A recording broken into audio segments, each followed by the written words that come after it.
ಇಂದು ಈ ಬಾರಿಯ ಕೊನೆಯ ಆಷಾಢ ಶುಕ್ರವಾರವಾಗಿರುವ ಹಿನ್ನೆಲೆಯಲ್ಲಿ ಮೈಸೂರಿನ ಚಾಮುಂಡಿ ಬೆಟ್ಟದಲ್ಲಿ ಇಂದು ಬೆಳಗಿನ ಜಾವದಿಂದಲೇ ವಿಶೇಷ ಪೂಜಾ ಕೈಂಕರ್ಯಗಳನ್ನು ನೆರವೇರಿಸಲಾಗ್ತಾ ಇದೆ. ಅದರಲ್ಲೂ ಪ್ರಮುಖವಾಗಿ ಇವತ್ತು ಕೊನೆಯ ಆಷಾಢ ಶುಕ್ರವಾರವಾಗಿರುವ ಒಂದು ಕಾರಣದಿಂದಾಗಿ ಮೂಲ ಚಾಮುಂಡೇಶ್ವರಿಯ ಒಂದು ದೇವಿಯ ಮೂರ್ತಿಗೆ ಒಂದು ಸಿಂಹವಾಹಿನಿಯ ಒಂದು ಅಲಂಕಾರವನ್ನು ಮಾಡಲಾಗಿದೆ. ಒಂದು ಸಿಂಹವಾಹಿನಿಯ ಒಂದು ಅಲಂಕಾರದಲ್ಲಿ ಆ ಮೂಲ ಚಾಮುಂಡೇಶ್ವರಿಯ ಒಂದು ಮೂರ್ತಿ ಒಂದು ಕಂಗೊಳಿಸ್ತಾ ಇದ್ರೆ, ಇನ್ನು ಹೊರಗಡೆ ಇರುವಂತಹ ಉತ್ಸವ ಮೂರ್ತಿಗೂ ಕೂಡ ಒಂದು ವಿಶೇಷ ಅಲಂಕಾರವನ್ನು ಮಾಡಲಾಗಿದೆ. ವಿವಿಧ ಬಗೆಯ ಆಭರಣಗಳನ್ನ ಮತ್ತು ಹೂಗಳಿಂದಲೂ ಕೂಡ ಚಾಮುಂಡೇಶ್ವರಿಯ ಒಂದು ಉತ್ಸವ ಮೂರ್ತಿಗೂ ಕೂಡ ಅಲಂಕಾರವನ್ನು ಮಾಡಿ ವಿಶೇಷ ಪೂಜಾ ಕೈಂಕರ್ಯವನ್ನ ನೆರವೇರಿಸಲಾಗ್ತಾ ಇದೆ.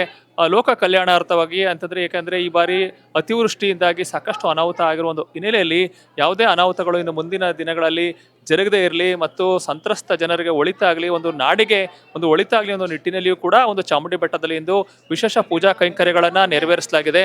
ಇನ್ನು ಚಾಮುಂಡೇಶ್ವರಿಯ ಒಂದು ದರ್ಶನವನ್ನ ಒಂದು ಕೊನೆಯ ಆಷಾಢ ಶುಕ್ರವಾರದ ಪ್ರಯುಕ್ತ ಪಡೆಯೋದಕ್ಕೆ ಮೈಸೂರು ಮಾತ್ರವಲ್ಲದೆ ಹೊರ ಜಿಲ್ಲೆಗಳು ಮತ್ತು ರಾಜ್ಯದ ವಿವಿಧ ಜಿಲ್ಲೆಗಳಿಂದ ಸಾವಿರಾರು ಸಂಖ್ಯೆಯಲ್ಲಿ ಭಕ್ತರು ಒಂದು ಬೆಳಗಿನ ಜಾವದಿಂದಲೇ ಆಗಮಿಸ್ತಾ ಇದ್ದಾರೆ. ಭಕ್ತರು ಕೂಡ ಸರದಿ ಸಾಲಿನಲ್ಲಿ ನಿಂತು ಶಕ್ತಿ ದೇವತೆಯ ಒಂದು ದರ್ಶನವನ್ನ ಪಡೆದುಕೊಂಡು ಪುನೀತರಾಗ್ತಾ ಇದ್ದಾರೆ.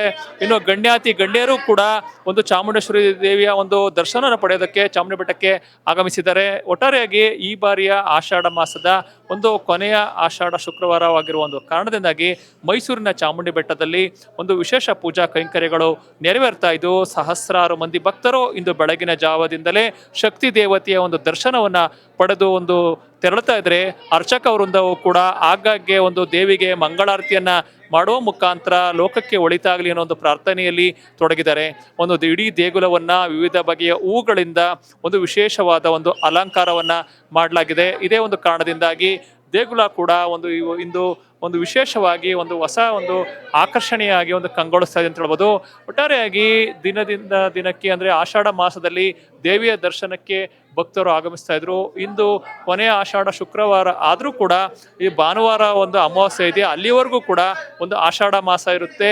ಅಲ್ಲಿವರೆಗೂ ಕೂಡ ಬಂದು ಆಷಾಢ ಮಾಸದಲ್ಲಿ ಭಕ್ತರು ಒಂದು ದರ್ಶನವನ್ನು ಪಡೆಯಬಹುದು ಅನ್ನೋ ಒಂದು ಮಾತನ್ನ ಒಂದು ದೇಗುಲದ ಪ್ರಧಾನ ಅರ್ಚಕರಾಗಿರುವಂತ ಶಶಿಶೇಖರ ದೀಕ್ಷಿತ್ ಅವರು ಕೇಳಿದ್ದಾರೆ. ಒಟ್ಟಾರೆಯಾಗಿ ನಾಡಿನ ಅಧಿದೇವತೆ ಚಾಮುಂಡೇಶ್ವರಿ ದೇವಿಯ ಒಂದು ದರ್ಶನವನ್ನು ಪಡೆಯೋದಕ್ಕೆ ಕೊನೆಯ ಆಷಾಢ ಶುಕ್ರವಾರದಂದು ಮೈಸೂರಿನ ಚಾಮುಂಡಿ ಬೆಟ್ಟಕ್ಕೆ ಸಹಸ್ರಾರು ಸಂಖ್ಯೆಯಲ್ಲಿ ಭಕ್ತರು ಆಗಮಿಸ್ತಾ ಇರೋದು ವಿಶೇಷ ಆಗಿದೆ ಅಂತ ಹೇಳ್ಬೋದು.